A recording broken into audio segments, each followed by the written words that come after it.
Welcome back to another Film Geek movie review. In just a bit, I am headed out the door to check out the new Disney animated film, Moana 2.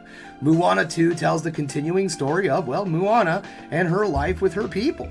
It seems that her ancestors have gotten a hold of her and said, hey, there's this island out here that some really bad stuff's going on, and it would probably be in your best interest if you all take a look at this and see what bad stuff's going on and take care of it for the safety of your people and all. So that's exactly what Moana does. She sets out with her friends on yet another adventure. Guys, this movie looks like it's going to be a blast. It looks like a lot of fun. I did really enjoy the first Moana, and this one looks like it's just going to continue that same fun humor and animation style and all, and maybe, kick it up a notch, because that's what you're supposed to do in sequels. And I don't know, I'm just going to be honest with you guys. Disney has this, this habit of with their sequels, right, where it's just never quite as good as the first one. Like, think of Frozen, right? Frozen 1, Frozen 2.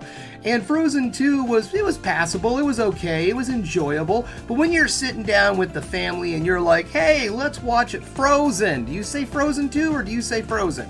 And that's kind of how I feel about the Disney sequels. So, I'm really hoping that this film breaks that mold. We also have the returning cast in this film, Ali E. Carvalho. I'm hoping I got that correct. Alan Tudyk is back, and so is The Rock. So you know what? It is enough of me yammering on. It is time for me to get out the door because I need to go check out Moana 2.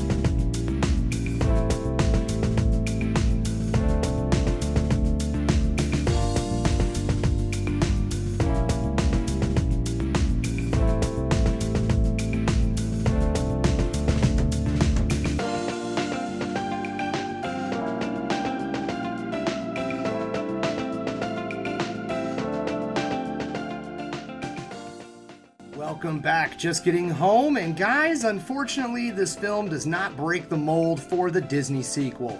So let's get this started, shall we? We're going to get things started with negatives, then move into the positives to end the video on the ever so important high note. The first thing I want to talk about is our new characters. This film throws a lot of new characters at you for absolutely no reason. Not one of these characters serve any purpose whatsoever. It just seemed like they were there to sell action figures or new toys. Like, there's this one guy who I guess is supposed to be the dude steering the ship, but he doesn't do anything. Like, he doesn't do anything for the whole movie. All he's there for is so that Maui has a fanboy. And that's what he does throughout the whole movie. He's like, oh, you're so cool, Maui. That's it. That's the character. That was his characterization. And then we had Brain Rot Girl. That's just what I want to call her. She's that character who just talks nonstop, doesn't listen to anybody, does what they want, and just isn't a general nuisance, and doesn't bring anything to the team. And then for some reason we get a grumpy old farmer because, of course, if you're going out to sea to find an island, you need to bring a grumpy farmer with you. And he really didn't serve any other purpose beyond that. The characters in this film, besides Moana and Maui, the chicken guy, the pig, they don't matter. In fact, the chicken and the pig really don't matter either. It's just Maui and Moana. That's who everybody wants to see, but for some reason they decided to throw a bunch more characters at us who don't serve any purpose and have zero characterization or character development. There's also this woman, I'm just going to call her a sea witch because I'm not 100% sure what her purpose was. She's like stuck on this giant clam island. It's the one that's on the poster, okay? This big island clam thing, and she's stuck there, and she has captured Maui. That's all we know about her, and that's all we ever ever know about her, she has a big song and dance with Moana. They talk about trying to find their own way, and it might have been actually the best song in the movie, which I'll get to the songs here in just a moment. But then the character doesn't do anything. She just tells him, oh, hey, here's a little lesson to learn, and then she just fades out of existence. She did her job, and now she's unimportant. And they move on to the next thing, which is, of course, getting to this island that they're supposed to go to try to find more of their people, and so on and so forth. And it's being protected by this evil god who, again, does absolutely nothing. It's just a big storm cloud. That is our villain in this film. It's a big downer storm cloud. That's pretty much it. The story is very weak. As I was saying, they throw a crap load of characters at us that serve no purpose whatsoever, with absolutely no characterization, just quirks. That's all they are. Goofy girl who builds boats, the guy who does absolutely nothing but go gaga over Maui, and of course, grumpy old man. They were not characters, they were quirks, each and every one of them, and I wish they weren't there because they really dragged the film down. As I was saying, the story itself is nothing really to write home about. It just follows along the same territory as the first movie. She has to go to some place to stop something, and that's pretty much it. That is the whole story in a nutshell. Literally, except in this one, you don't get as much of the traveling. They just kind of show up, and that's kind of how this film goes also. It doesn't really have any kind of progression. You just go from one location to another location to another location, and that's pretty much it. You get a little bit of action or something thrown in there, and that's it. That's just kind of how this movie goes. It almost, to me, felt like it was an anthology movie, a TV series that got broken up, or should have been broken up into pieces, but then got put all together and was like, hey, let's go put this out in theaters. Because, you know, Disney. This film really just needed to be on Disney Plus in all perfect honesty. The music in this movie is nothing to write home about at all. Unfortunately, I didn't find one catchy song throughout the entire thing, and this was something that Charmy and Amy and I talked about when we were walking out of the theater. We're leaving, and I'm like, can you remember a song? And she's like, no. I said, yeah, I know, but I have You're Welcome stuck in my head. Oh, I'm sorry, I had the title track from it. I don't remember the name of the song, but, I hear it all the time. It was the big popular song. I walked out of the sequel with the first song stuck in my head, and it doesn't even appear in the movie whatsoever.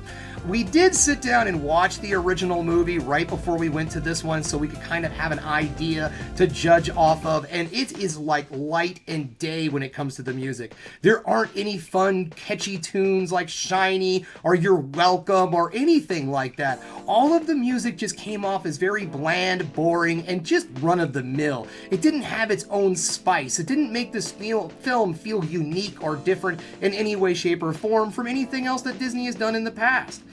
So is there anything that I enjoyed about this film? Well, there was a couple of things, to be perfectly honest. Number one, the animation was astounding. I cannot say anything bad about the animation. It was very, very pretty. We did go see the 3D version of the film, and for the first time ever, I would have to say, it did bring a little depth to this movie, because again, with the animation being so solid and good, I loved the ocean effects in this animated film. In fact, the ocean effects in this animated movie are better than the ocean effects from Gladiator 2. Go figure that one out. A freaking cartoon made for children has a better CGI special effects in it than Gladiator 2. But hey, here we are, right?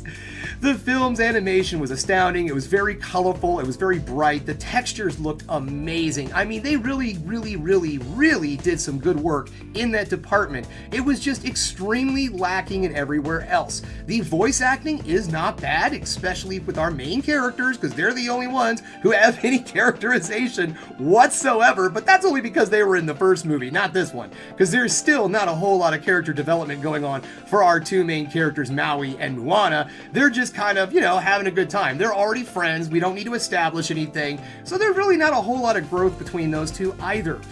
And I think I did bring up the villain woman who just shows up, does something, and then leaves, and we never hear from her again. I'm pretty sure I brought that up. But anyways, guys, all in all, this film is not that great. I think it's going to attract a lot of younger viewers. It doesn't seem like it's made for much of a family, to be perfectly honest. I don't think mom and dad are going to get a lot out of this movie. Unless they're already really big fans of Moana. Then maybe, just maybe, they're going to find something in this for them. But all in all, guys, if you want my personal opinion, honestly, I would wait for this one when it comes to Disney+. Alright, guys, well, that's all I have for you today. Thanks again for checking out the Film Geek. If you liked what you saw here today, go ahead and subscribe to the channel, ring that bell for notifications, and give me the old thumbs up so I know you like what you're seeing. And if there's one more thing you could do, folks, that is keep watching movies. You know I'm gonna.